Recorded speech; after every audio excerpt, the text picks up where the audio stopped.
कभी प्राणायाम या प्राण के बारे में कोई ऐसा टॉपिक होगा तो हम लोग डिस्कस कर लेंगे। अभी इसलिए नहीं बता रहे क्योंकि ऑलरेडी आपने प्राण के फंक्शन और उसका पर्टिकुलर प्लेस, बॉडी में प्लेस कहाँ है, ये तो आपने पढ़ा हुआ है। ठीक है, तो इसलिए अभी यहाँ डिस्कस नहीं करूंगा।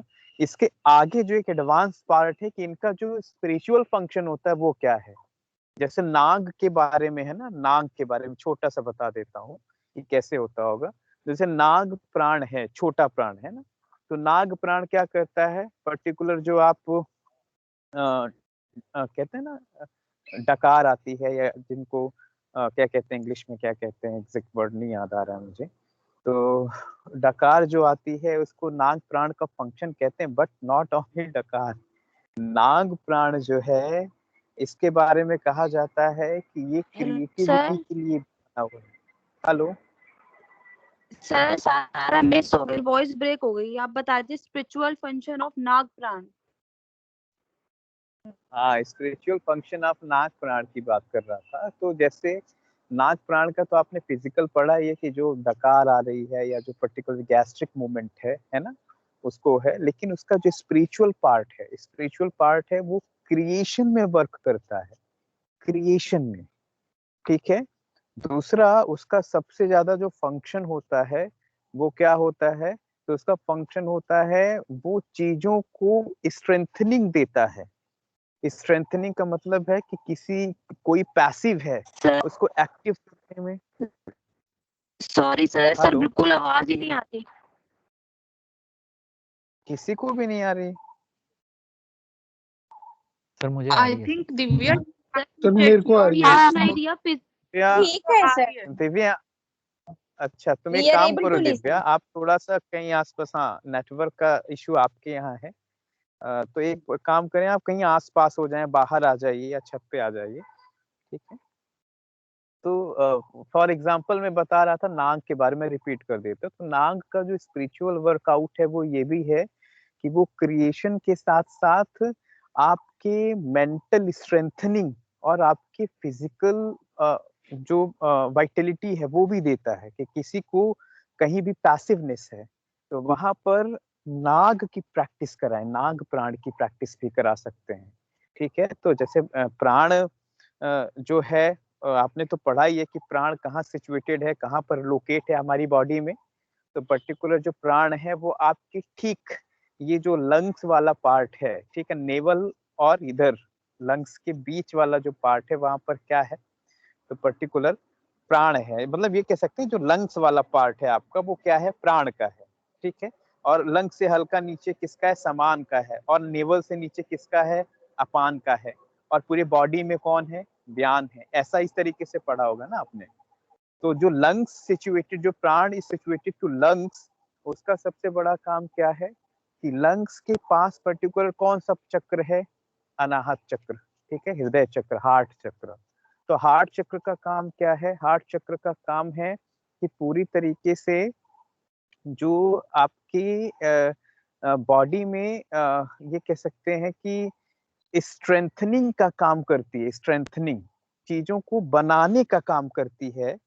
ये लंग्स के पास का हार्ट चक्र काम करता है। ठीक है, तो नाग भी वहीं पर काम करता है। ठीक है, तो फॉर एग्जाम्पल मैंने समझाया, सबकी डिटेल तो नहीं बता पाऊंगा क्योंकि समय भी नहीं है, कंप्लीट भी करना है हमको। ठीक है, तो इस तरीके से हम इनको समझ सकते हैं। और जैसे यहाँ पर लिखा हुआ एवोल्यूशन द वाइटल फोर्स कैसे बना है, तो कहते हैं कि when the rajas portion of each element are compounded together there arise the प्राण और vital force is a 5 type of according। ठीक है, ठीक है, तो जब आपका जितने भी एलिमेंट हैं, 5 एलिमेंट की बात करते हैं, उनमें रजस पोर्शन जब एक्टिव होता है तो ये प्राण एक्टिव होने लगते हैं, कहते हैं ये, ऐसा कहते हैं। ठीक है, और ये जो प्राण एक्टिव होता है तो करता क्या है, तो ये प्राण आपके एनर्जी सेंटर को ओपन करता है। नीचे देख सकते हैं चक्रास एंड कुंडलिनी दोनों दिख रहा है। अब इसके बारे में कई बार हम लोग अलग से भी डिस्कस कर लेंगे। तो जैसे कुछ लोग आपके आसपास भी ऐसे लोग होते हैं जो कुंडलिनी जागरण करवाते हैं। इसमें कितना सही है, क्या गलत है, इसके बारे में तो मैं डिस्कस नहीं करूंगा। कोर्सेज भी हो रहे हैं सर आजकल हाँ तो कोर्सेज कोर्सेज भी हो रहे कराते हैं हैं। कुंडलिनी योगा। हाँ और काफी 400 आवर में कुंडलिनी आपकी अवेक करा देंगे, कुछ लोग 200 आवर में करा देते हैं, कुछ लोग 30 घंटे में करा देते हैं। तो अब आप सोचिए कि ये जो लोग 30 घंटे में या 300 आवर्स में कुंडली अवेक करा रहे हैं, जहाँ सदियां बीत जाती हैं लोगों को प्रैक्टिस करते करते, वो 300 आवर में करा दे और सर्टिफाइड करा देते हैं। बंदा सर्टिफिकेट भी लेके आता है कि मैं सर्टिफाइड हूँ कि मेरी कुंडली जागृत है। तो अब ये कितना सही है कितना गलत है इसके बारे में तो डिस्कस नहीं करूंगा, लेकिन कहने का मतलब ये है कि वो प्राण की कितनी गहरी प्रैक्टिस कराते हैं इस पर सवाल उठता है।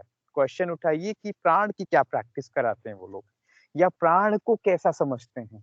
मैं आपको बता दूं जितने भी अच्छे धर्म के लोग होंगे या योग के फील्ड के लोग होंगे, उन सबसे आप पूछ लीजिएगा प्राण पे आपने कोई किताबें पढ़ी है या प्राण को आपने गहराई से समझा है, तो बड़ा मुश्किल हो पाएगा कि वो 3-4 किताबों का नाम लेकर उनको पूरा बता दें कि हाँ मैंने पूरा पढ़ा है। बहुत ही मतलब गिने चुने होंगे 100 में से 1-2% लोग जो बता दें कि हाँ मैंने इसको डिटेल्ड किया है, डिटेल्ड पढ़ा है, उसकी प्रैक्टिस की है, अदरवाइज बताने वाले नहीं है। ठीक है, तो प्राण बहुत डीप और बहुत ही सीक्रेट टॉपिक है, अभी भी रहस्य है। ज्यादातर हम लोग तो केवल प्राणायाम ही समझते हैं और प्राणायाम को भी केवल फिजिकल लेवल पे ही जानते हैं कि हाँ भाई नाड़ी शोधन कर लिया, भ्रामरी कर लिया। इनके जो स्पेसिफिक जो इसका माइक्रो प्रैक्टिस है उसको तुम समझ ही नहीं पाए कभी, इसके माइक्रो प्रैक्टिस क्या, इनके पीछे का जो गहरा सच है वो क्या है। तो कहने का मतलब कि प्राण बहुत ब्रॉड टॉपिक है, अभी तो हम लोग इसको these practices can be only done under some guru, मतलब जिसकी ऑलरेडी हो गई हो and who can guide you, not from the books and all. Even these are very dangerous also.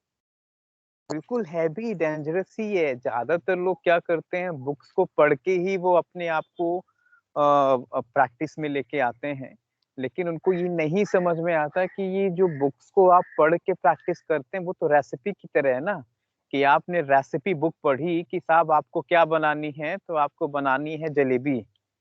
अब जलेबी बनाने की रेसिपी आपने पढ़ ली, अब ट्राई कर रहे हैं, ट्राई करते करते कई बार वो कुछ और बनता है। तो आज के समय में जब आप बुक्स पढ़ें तो खासकर कोशिश करें कि किसी के सुपरविजन में पढ़ें और किसी के सुपरविजन में करें जिन्होंने ये एक्सपीरियंस किया हो, या उसको ये समझ में आता है कि अब मैं आपसे कहूँ कि आपका राइट नॉस्ट्रल या लेफ्ट नॉस्ट्रल, कोई जो नाड़ियां हैं पर्टिकुलर राइट नाड़ी या लेफ्ट नाड़ी कहते हैं आप उनको, तो मैं आपसे कहूँ कि आपकी राइट नाड़ी 1 घंटे में कितनी बार एक्टिव हुई आप बताइए मुझे, तो बड़ा मुश्किल हो जाएगा बताना, क्योंकि हम कभी कॉन्शियस नहीं होते नाड़ियों पर। आपकी लेफ्ट नाड़ी 1 घंटे में कितनी बार एक्टिव हुई ये बताइए जरा, तो बड़ा मुश्किल हो जाएगा। अच्छा ये बताइए कितनी बार दोनों नाड़ियां एक्टिव हुई, तो ये भी बड़ा मुश्किल हो जाएगा बताना। तो जो लोग प्राण की फिलॉसफी जानते हैं, जो प्राण को समझते हैं, भगवत गीता का एक बड़ा गहरा है, वो भगवान कृष्ण भी कहते हैं कि अर्जुन योग की सही परिभाषा जो है, definition of right definition of योग इस कॉम्बिनेशन ऑफ प्राण एंड अपान, इट्स कॉल्ड योग। आपने सुना होगा भगवत गीता का बहुत प्यारा डेफिनेशन है, प्राण और अपान को जब मिलाते हैं वही प्राणायाम है और वही योग है। ठीक है, तो प्राण अपान को मिलाने की प्रक्रिया का मतलब है कि प्राण को अपान में पूरी तरीके, हेलो, अपान ही क्यों सर? मीन व्हाई अपान अपान? हाँ अपान, अपान इसलिए क्योंकि अपान आपके टाइप ऑफ प्राण में शक्ति है, उसको कहते हैं ना शक्ति, एंड प्राण इज अ शिव। ठीक है, तो prana is a symbol of Shiva and the apana is a symbol of Shakti, so the combination of Shiva and Shakti it's called yoga. ठीक है, तो इसलिए अपान को शक्ति का नाम दिया गया है। ठीक है, आपने हठ योग पढ़ा है, अभी पढ़ रहे हैं क्या आप लोग? नहीं सर अभी स्टार्ट नहीं हुआ। आप लोग, ओहो ओहो, आपने हठ प्रदीपिका पढ़ा होगा ना? पढ़ा हुआ है सर, बट अभी इस कोर्स में नहीं अभी पढ़ाया है। हर प्रदीपिका में आपने एक श्लोक पढ़ा होगा, हकार कथित सूर्य ठकारश्चंद्र उच्यते सूर्य चंद्र समाद्योग्यात हठ योग निगद्यते, ऐसा एक पढ़ा होगा ना, जिसमें ये बताया कि जो हकार है, hakar is a your right nostril Pingala nadi, and thakar is a your left nostril Ida nadi, and Pingala is a Shiva, Ida is a Shakti. यहाँ उल्टा है, ठीक है, ऐसा है। तो शिव और शक्ति का मिलन है, वो योग है। शिव और Shakti meaning of Shakti is a creative power, creative energy is called Shakti, and Shiva is a उसको क्या कह सकते हैं, intellectual wisdom, supreme consciousness is called Shiva, ठीक है। तो यहाँ पे prana is a symbol of Shiva and apana is a symbol of Shakti, क्योंकि अपान कहाँ है, where is situated to apana, कहाँ है अपान, योर रिप्रोडक्टिव, हाँ नेवल रीजन से नीचे है, हाँ नेवल रीजन से रीजन जो आपका रिप्रोडक्शन वाला रीजन है। तो वाई कॉल द शिव अपान, क्योंकि अपान का काम ही होता है क्रिएट करना, चीजों को एक्सक्रीट करना और क्रिएट करना, ठीक है। तो शक्ति का काम होता है वहां पर सिचुएटेड टू मूल, वहीं पे कुंडलिनी भी है ना, kundalini is particular symbol situated to Muladhara, वहीं पर मूलाधार चक्र भी है, वहीं पर अपान प्राण भी है। तो इन सबके वर्क क्या होते हैं, इन सबके फंक्शन होते हैं कि किस तरीके से चीजों को क्रिएट करें और इसको एक्सक्रीट करें, ठीक है। तो शक्ति जो है वो power of symbol of creation, symbol of creation है। तो इसीलिए मूलाधार को क्रिएटिव एनर्जी वाला पार्ट भी कहा जाता है कि क्रिएटिविटी कहाँ है। तो जो लड़के, जो बच्चे आपको बहुत क्रिएटिव दिखेंगे, जैसे कोई बहुत अच्छा गाता है, कोई बहुत अच्छी पेंटिंग करता है, कोई बहुत अच्छा है ना, जिनकी क्रिएटिव एनर्जी है, कुछ भी मतलब ड्राइंग, पेंटिंग, सिंगिंग, जो भी है उनका, जो भी उनके टैलेंट है, उनमें जो भी स्पेसिफिक क्वालिटी देखेगी, तो इसका इनडायरेक्ट आप क्या कह सकते हैं, इनका मूलाधार एक्टिव है। हर एक व्यक्ति का जो चक्र है वो कैसा होता है, वो एक्टिव होता है। कई बार वो ओवर एक्टिव होता है, कई बार वो अंडर एक्टिव होता है। ऐसा नहीं है कि सबके चक्र सोए हुए हैं, सभी के एनर्जी सेंटर जो है वो एक्टिव ही होते हैं। लेकिन कुछ ऐसे होते हैं जो डिम लाइट की तरह होते हैं, डिम, जिनमें इलेक्ट्रिसिटी कम बहती है, कम फ्लो होती है, और कुछ ऐसे होते हैं कि जिनमें इलेक्ट्रिसिटी ज्यादा बहती है, ठीक है। तो प्राण इज इलेक्ट्रिसिटी जो आपके चक्रों को, आपके एनर्जी सेंटर्स को एक्टिवेट करती है, ठीक है। तो जिस चक्र में प्राण कम है वो चक्र कैसा है, अंडर एक्टिव है। जिस चक्र में प्राण ओवर है वो कैसा है, ओवर एक्टिव है। तो जैसे सपोज टू बी कि कुछ बच्चे होते हैं वो एक जगह बैठेंगे नहीं, अभी आप बोलो ये टास्क कर लो, तो सपोज टू बी कि वो एक टास्क करने के लिए बैठा है, अचानक से 3 मिनट बाद वो चेंज हो जाएगा, दूसरा टास्क करने लगेगा, उसके 3 मिनट बाद तीसरा टास्क करने लगेगा, मतलब वो एक टास्क पे कंसंट्रेट नहीं होता है। तो इसका क्या मतलब है, इसका ये मतलब है कि उसका जो मूलाधार है वो, इसमें प्राण ओवर एक्टिव हो गया है, ओवर एक्टिव हो गया है। तो हमें क्या करना है, हमें बैलेंस करना है। तो बैलेंस एनर्जी, बैलेंस को करना है, तभी काम बनेगा। मुझे कंफ्यूजन रहता है कि जैसे हम लोग जो जैसे बच्चे होते हैं, तो मैं आई थिंक उसमें बहुत सारे फैक्टर्स इन्वॉल्व होते हैं, लेकिन जितना ज्यादा नॉटी बच्चा रहेगा या शैतान बच्चा रहेगा तो पीपल आर मोर हैप्पी। शांत है तो उनको लगता है कि ये इतना शांत कैसे है। और जबकि हम लोग जब बड़े होने लगते हैं तो हम उन्हीं चीजों को अप्रिशिएट करने लगते हैं जो हमें बचपन में, जिसको हम कॉन्ट्राडिक्ट कर रहे थे। तो बहुत कॉन्ट्राडिक्शन सा है। मतलब अगर बड़े होके भी आप बहुत ज्यादा नॉटी हुए तो it becomes your negative thing. शांत है, नाइस है, तो वो अच्छा हो जाता है। तो बहुत कॉन्ट्राडिक्शन ऑलरेडी सोसाइटी हमें सिखा देती है। नहीं, एक्चुअली ये सारे कॉन्ट्रडिक्शन तो सोसाइटी ने दिए हैं ना। मजेदार चीजें हैं कि हमारा जो भी एक परसेप्शन है, ऑब्जर्वेशन है, वो हम अपने ऑब्जर्वेशन से कभी नहीं देखते, हम हमेशा सोसाइटी के ऑब्जर्वेशन से ही देखेंगे। जैसे सपोज टू बी कि आपको ये पता होगा, ये स्कूल है पौंडीचेरी में, श्री अरविंद का। तो श्री अरविंद आश्रम भी है पौंडीचेरी में, मतलब हेड ब्रांच जो है इनकी पौंडीचेरी में है। तो वहाँ स्टूडेंट के जो सिलेक्शन होते थे, तो वहाँ जो श्री माँ थी ना, वो बच्चों की आंखें देख के सिलेक्शन करती थी कि बच्चा कितना शार्प है, वो क्या कर सकता है। तो एक बच्चे का सिलेक्शन हुआ, उस बच्चे ने पूरे आश्रम में धूम मचा रखी थी। धूम इन द सेंस, इतना शैतान बच्चा था वो कि पूरे आश्रम वालों की नाक में दम कर रखा था। तो लोग कंप्लेन करने लगे श्री माँ से कि माता जी, आपने क्या देखा इस लड़के में, क्या देख के सिलेक्शन किया, और वैसे आपका किया हुआ सिलेक्शन बेकार जाता नहीं है। आपने जी अभी तक जितने बच्चों का सिलेक्शन किया है, सारे कुछ ना कुछ सुप्रीम क्वालिटी के बच्चे रहे हैं। इसमें क्या सुप्रीम क्वालिटी, इसने तो नाक में दम कर रखा है, इतनी शैतानी करता है, इतना उद्दंड है और तमाम बातें। तो श्री माँ ने कहा कि दरअसल इसकी जो एनर्जी है, इसका जो एक लेवल है पर्टिकुलर, ये लेवल हमें ऐसा देख के लग रहा है कि ये शैतान है, क्योंकि वो हम हमें वो उसकी शैतानी हरकतें दिखती है ना। लेकिन देखना धीरे-धीरे जैसे ही इसकी एनर्जी बैलेंस होगी, वो करेगा क्या। और वही लड़का 10 साल बाद एक बहुत बहुत रिनाउंड राइटर के रूप में बंगाली कह रहा हूँ, श्री अरविंद के जितने भी लिटरेचर अभी आप पढ़ने को मिलते हैं ना, ज्यादातर लिटरेचर जो कंपाइल्ड किए हैं उन्हीं के हैं, ठीक है। और वो अभी तो नहीं रहे। तो उनकी स्टोरी मैं कहीं पढ़ रहा था श्री अरविंद के एक लेटर्स ऑफ श्री अरविंद में, तो उसमें आपको मिल जाएगा। तो इसका मतलब ये कि हमारा ये ऑब्जर्वेशन परसेप्शन हो जाता है सामने वाले के बिहाफ में कि भाई ये शांत है तो क्या है, शैतान है तो क्या है, और ये गड़बड़ है, ऐसा नहीं होना चाहिए। मेरा कई बार ये मानना होता है कि जो बच्चे जैसे हैं, वो जैसे ही बाहर आते हैं, इस दुनिया में आते हैं, वो बहुत सारी चीजें लर्न करने लगते हैं, एक्वायर करने लगते हैं, और वो उनका एक्सपीरियंस होता है कि वो उसको कैसे प्रेजेंट करें। हमें कोई राइट नहीं होता है कि हम उनके उनके इस एक्सपीरियंस को या उनके इस बिहेवियर पे हम उन पे क्या कर दें, जबरदस्ती हम बैन कर दें कि नहीं तुमको ऐसा नहीं करना है, तुमको ऐसा नहीं करना है।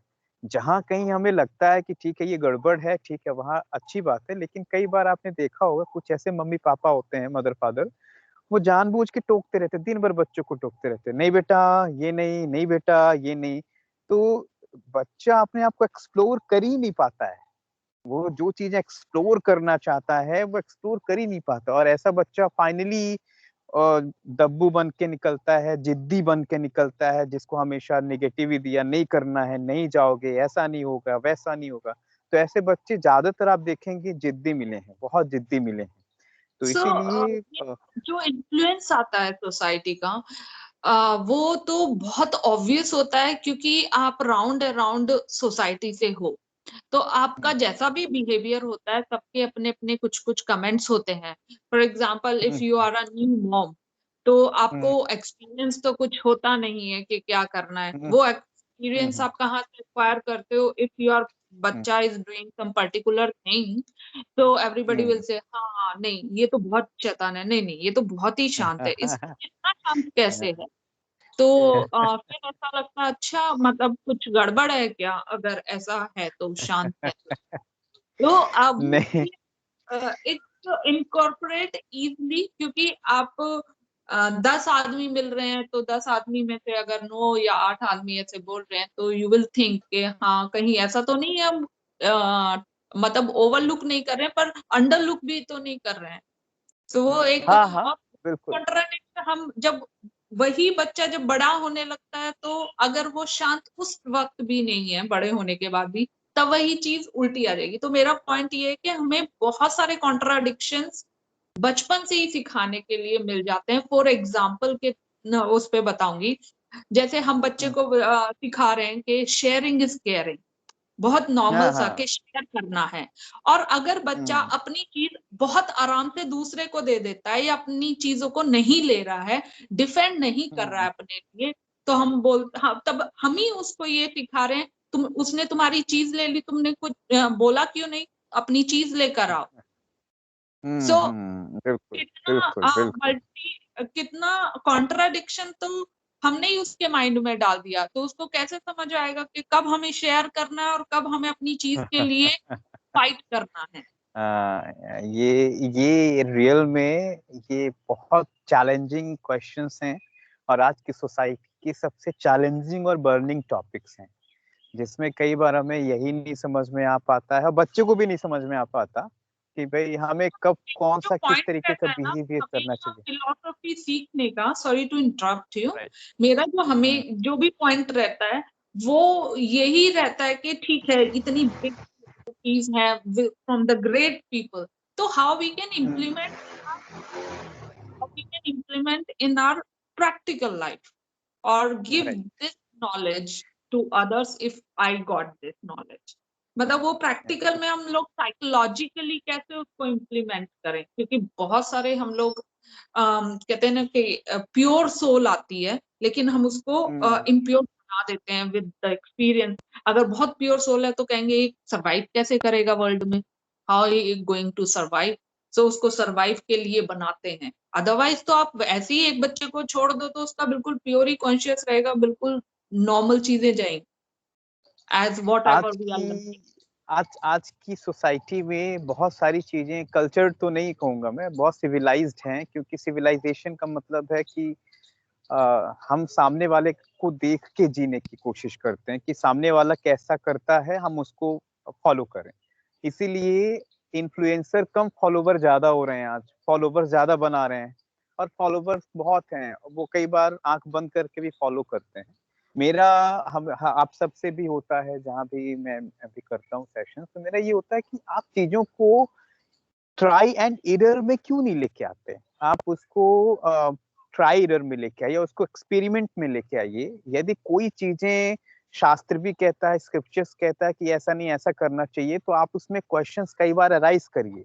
जहां आपको लगता है क्वेश्चंस अराइज करना चाहिए, क्योंकि उपनिषद ही क्वेश्चन से चालू हुए हैं, भगवत गीता क्वेश्चन से चालू हुई है, जो भी और भी स्क्रिप्चर्स हैं क्वेश्चन से चालू है। तो हमारे लाइफ में जो वैलिड क्वेश्चंस हैं वो क्यों नहीं है। हम लोग ज्यादातर क्या है ना, हम लोग बोलते नहीं नहीं ठीक है ना, वो 10 लोग कह रहे हैं, वो सुप्रीम लोग हैं, वो बड़े लोग हैं, वो ठीक कह रहे हैं, और ये कह के हम अपने ईगो को सेटिस्फाइड कर लेते हैं। तो मेरा ये मानना होता है कि हम जो भी नॉलेज को जब तक क्वेश्चन मार्क में लेके नहीं आएंगे, जब तक उसको ट्रायल एंड एरर में लेके नहीं आएंगे, एक्सपेरिमेंट में लेके नहीं आएंगे, तब तक किसी भी नॉलेज का एक्सपीरियंस मिलने से रहा। तो इसलिए ये सारी चीजें रखिए, बिल्कुल रखिए। मेरा तो बिल्कुल यही होता है कि आप जितने ज्यादा इंक्विजिटिव माइंड के होते हैं, जितना प्रैक्टिकल अप्रोच के साथ, कई विजन के साथ, कई डायमेंशंस में देखें, उतना गहरा आप आगे कर सकते हैं। और ना केवल प्रैक्टिस, योग की प्रैक्टिस, इवन ऑल ओवर जो प्रैक्टिस है आपकी लाइफ की, 24 आवर की प्रैक्टिस जो है, आप 24 आवर कैसे रहते हैं, आप उसमें भी क्वेश्चन करिए कि क्या हम सही तरीके से कर रहे हैं, क्या ये सही चल रहा है। तो इन तमाम बातों में हम जिनको भी पढ़ते हैं, सुनते हैं, देखते हैं, जानते हैं, समझते हैं, उन सबसे भी क्वेश्चन करिए। आचार्य शंकर का मेरे को यही बात बड़ी अच्छी लगती थी।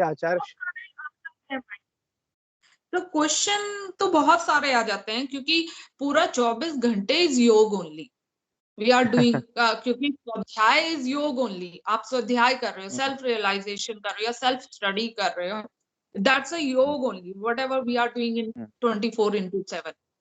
पर सर क्वेश्चन तो हमें मिलते हैं, लेकिन क्वेश्चन के आंसर्स हम कहाँ से लें? मतलब मिलेंगे, क्वेश्चन के मिलते आंसर, हैं। क्वेश्चन के आंसर जो है वो अपने आप से ही आते हैं, वो बिल्कुल आते हैं। यदि आपने शेयर वर्ड यूज किया ना, सेल्फ स्टडी, जितना आप स्टडी करेंगे अपने क्वेश्चन की, तो प्रॉब्लम में ही आपको सोल्यूशन मिलेगा। मिलता है, हालांकि इसमें हम जितने भी हैं, हम सारे अछूते नहीं हैं, हम सबको भी मिलता है। कई बार देर से मिलता है, कई बार ज्यादा देर से मिल जाता है, कई बार इमीडिएट हो जाता है। तो मिलता तो है, ऐसा नहीं है, मिलता है, लेकिन समय भी लगता है। सारी चीजें हैं कि भाई हमारे जो क्वेश्चंस, हम जो जिज्ञासा हमने क्रिएट की है, उन जिज्ञासाओं के पीछे के लॉजिक क्या क्या हैं, वो बनी कहाँ से आई। आप इन सब चीजों में भी ध्यान देंगे तो आपको बड़े गहरे तरीके से आंसर मिलेंगे। और मुझे ऐसा लगता है कि जिसकी लाइफ में ऑब्जर्वेशन बड़ा गहरा है, जिसकी लाइफ में ऑब्जर्वेशन ज्यादा गहरा है, उसको बहुत जल्दी सोल्यूशन मिलता है। ऑब्जर्वेशन जितना वीक होगा, उतना ज्यादा आप उलझन में होंगे। इसलिए अपने ऑब्जर्वेशन को और फाइन करिए, और गहरा करिए, चीजों को सोचने का, समझने का तरीका थोड़ा बढ़ाइए, तो चीजें मिलेंगी। ठीक है, हालांकि आज तो हम सेकंड शीत तक ही अटक गए।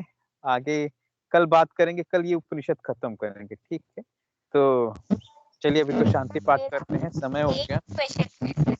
हेलो। हाँ हाँ जी, हाँ जी, हाँ जी, हाँ। अभी आपने बोला ना राजसिक एलिमेंट से ये प्राण उत्पन्न होगा, राइट? और पहला when we were studying the Sankhya yoga, आप एक बोला सात्विक पोर्शन का सब मिल गया तो अंतःकरण होगा। क्या सर वैसा तामसिक का भी एक होगा? तामसिक पोर्शन को भी हम कर दिया तो हो सकता है, बिल्कुल हो सकता है। जैसे सपोज टू बी ये जो प्राण है, प्राण का बेसिक मीनिंग ही है जो मोशन में हो, जो हमेशा मोशन में हो, जो हमेशा एक्टिव हो, जो गति में, उसी को प्राण कहते हैं, ठीक है। तो ये राजसिक से हमने भले इसको समझाया है कि राजसिक से निकला। जैसे ये आप एलिमेंट की बात करते हैं, ग्रॉस एलिमेंट की बात करते हैं, तो ग्रॉस एलिमेंट तो ऑलरेडी राजसिक और तामसिक से निकले हुए हैं, है ना। तो वहां पर प्राण क्या तामसिक हो सकता है? तो बिल्कुल हो सकता है, ठीक है। नेचर ऑफ प्राण इज तामसिक। मतलब यही प्राण कभी कभी राजसिक या कभी कभी तामसिक ऐसा? हाँ हाँ हाँ हाँ, बिल्कुल होता ही है। Suppose to be for example, आप अपना फोन म्यूट करें थोड़ा।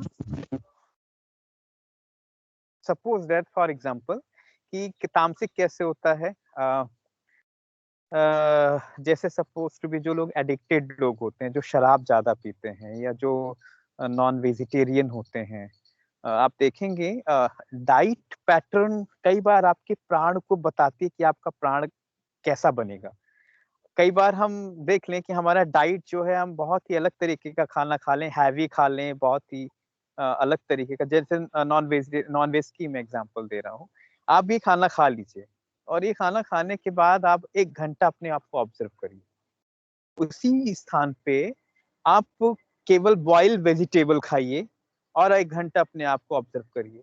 उसी बिहाफ में आप केवल और केवल दूध पी लीजिए, मिल्क पीजिए और अपने आप को ऑब्जर्व करिए। आप देखेंगे आपका लेवल ऑफ जो एक्टिवेशन है, आपके बॉडी की जो एक्टिविटी है, वो किस फूड में कितनी है। तो जिस फूड में जो लेवल ऑफ एक्टिवनेस जितनी पैसिव होती जाएगी, वहां प्राण उतना ही तामसिक होता जाएगा। इसीलिए जो लोग कहते हैं कि साहब तामसिक को राजसिक में करने के लिए, राजसिक को सात्विक में बदलने के लिए क्या करना चाहिए, तो ज्यादातर लोग डाइट को भी बहुत प्रायोरिटी पे रखते हैं कि आप भोजन पर विशेष भी ध्यान दें। ज्यादातर लोग डाइट को बहुत ध्यान नहीं देते, कुछ भी खा लेते हैं, कुछ भी आज के समय में हो भी रहा है। लेकिन मेरा ये मानना है कि डाइट जो है वो नर्चर करता है आपके अन्नमय कोश को। तो डाइट आपकी बात करते, चूंकि डाइट के भी टाइप है ना, सात्विक डाइट, राजसिक डाइट, तो जैसी डाइट वैसा प्राण, ठीक है। Yes sir. तो इस तरीके से रिस्पॉन्सिबल है प्राण, ठीक है। जैसे जो जो नेगेटिव एनर्जी वाले लोग होते थे ना, राक्षस जिसको असुर कहते हैं, तो जो इधर साइड रहते थे ज्यादातर, साउथ साइड में, लंका साइड में आप देखेंगे, तो वहां के लोगों का जो प्राण था बहुत ही, हाँ, बहुत ही तामसिक था। क्योंकि ऑलरेडी वो लोगों ने ना कभी स्पिरिचुअल डाइट ली, ना कभी नॉर्मल डाइट में ध्यान दिया। वो हमेशा लोगों की को तकलीफ देते रहे, हमेशा वो अलग तरीके की उनकी लाइफ सेडिमेंट्री लाइफ स्टाइल ही रही आई। तो जितना सेडिमेंट्री लाइफ स्टाइल होगी, जितना ज्यादा आप कंफर्ट जोन में होंगे, इवन माइंड लेवल पर भी, तो आप तामसिक हैं। भले आप बहुत पूजा पाठ करते हैं, लेकिन आप अपने आप को कंफर्ट जोन में रखते हैं, आप पैसिव हैं, तो आप तामसिक हैं।